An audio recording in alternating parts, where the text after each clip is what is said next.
Galactic Unification, Chapter 1, Shadow from the Stars. Part 5, A Glimmer in the Darkness. The pervasive dread that had gripped Earth was not a monolithic entity. It was a storm composed of countless individual tempests of fear, despair, and grief. Yet, within this maelstrom, something unexpected began to stir.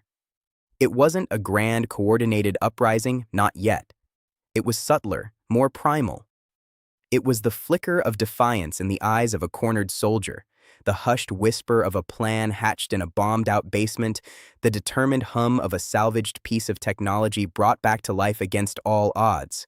These were the first, almost imperceptible tremors of a nascent resistance, born not from orders from above, for there was little of that left, but from the unyielding instinct to survive and, perhaps, to fight back. In the shattered remnants of what was once the French Foreign Legion's desert outpost in North Africa, a handful of survivors, led by a grizzled veteran named Captain Dubois, found themselves cut off from any semblance of command. Their comms were dead, their air support a distant memory. The alien ground forces, relentless and terrifyingly efficient, had swept through the region like a plague. Yet, instead of surrendering to the inevitable, Dubois gathered his remaining soldiers and a small contingent of local civilians who had sought refuge within their crumbling walls. They were armed with a motley collection of standard-issue weaponry, salvaged alien tech scavenged from fallen invaders, and sheer, unadulterated grit. Dubois, his face a roadmap of scars and exhaustion, addressed his makeshift unit.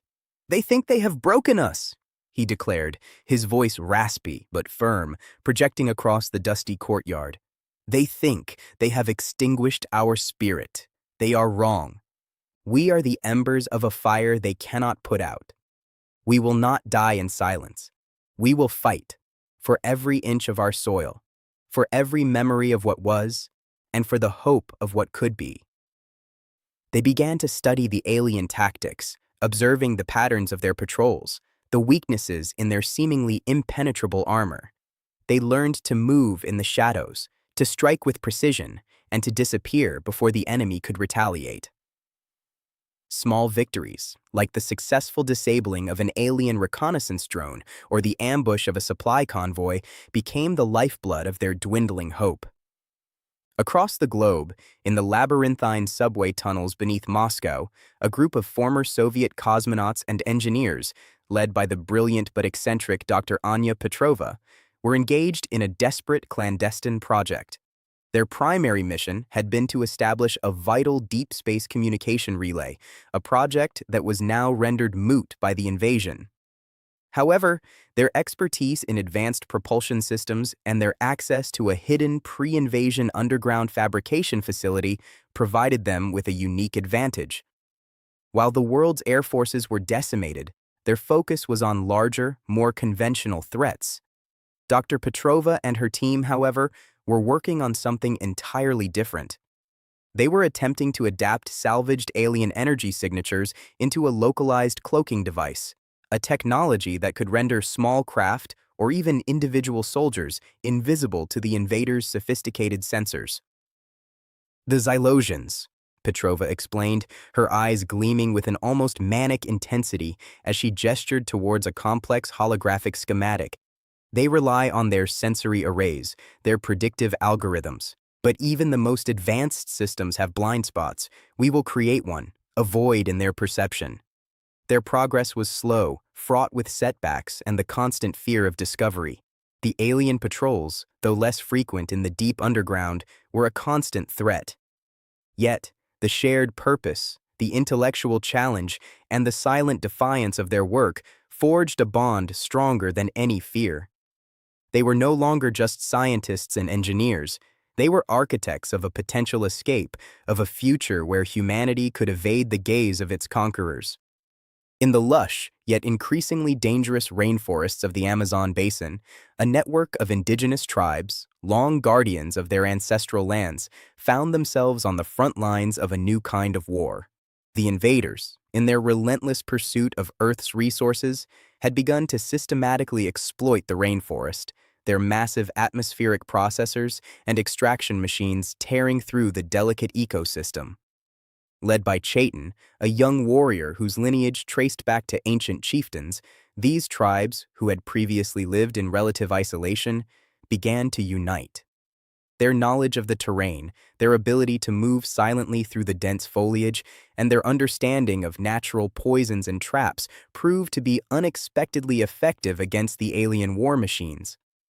They learned to camouflage their movements, to set ambushes in the dense canopy, and to use the very environment as a weapon. They weren't fighting with advanced weaponry, but with the wisdom of generations, with an intimate understanding of their world that the technologically superior aliens could never hope to grasp. ch1, speaking through a translator to a gathering of tribal elders, his voice resonating with quiet authority, stated, "The great forest has always protected us. Now we must protect it. We are its voice, its fury. The invaders see only resources to be taken. They do not see the spirit of this place, the life that flows through every leaf and root. We will show them. We will be the thorns in their boots, the shadows that bite." Their small victories, a sabotaged drilling rig, a disabled patrol unit lost in the dense jungle, became whispers of hope, carried on the wind, spreading to other isolated pockets of resistance. Meanwhile, on the frigid plains of Siberia, a detachment of the Russian strategic rocket forces, isolated and presumed lost, had managed to preserve a single fully operational intercontinental ballistic missile silo. Under the command of Colonel Ivan Volkov, a man whose stoicism was as vast as the steppes he defended, they had spent weeks in a desperate race against time. Their objective was not to launch a suicidal attack against the alien fleet, such an act would be futile, but to repurpose the missile's advanced guidance system and powerful engine for a different purpose. They were attempting to create a long-range, high-speed evacuation craft capable of reaching one of the few remaining deep space research outposts that might still be operational. Their fabrication was crude, their resources limited, but the determination was palpable. Each weld, each circuit, was an act of faith. Volkov, observing his team work under the harsh glare of emergency lights, knew that the odds were astronomically against them. But he also knew that even a single life saved, a single seed of humanity preserved, was a victory. "We are not soldiers of a defeated nation anymore," he told his weary crew, his voice a low, gravelly whisper. "We are simply humans, and we will not let the universe forget that we existed. This missile, it will not be our end, but a beginning for someone else." These isolated acts of defiance, these desperate gambles for survival, were the first faint signals in a universe that seemed to have gone silent for humanity. They were the embers glowing in the ashes of a world under siege. From the deserts of Africa to the depths of Siberian silos, from the concrete jungles of ancient cities to the hidden laboratories beneath the earth, the human spirit, battered and bruised, refused to be extinguished. These were not the grand pronouncements of leaders or the coordinated assaults of vast armies. These were the quiet, tenacious struggles of individuals and small groups, driven by an indomitable will to endure. They were the first sparks in the gathering darkness, hinting at a fire that, if fanned by courage and ingenuity, might yet burn brightly enough to illuminate a path forward for a species on the brink of oblivion.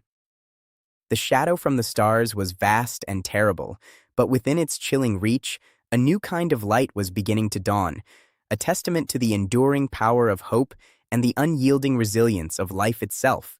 The universe had thrown its worst at humanity, and in the heart of despair, humanity was beginning to answer.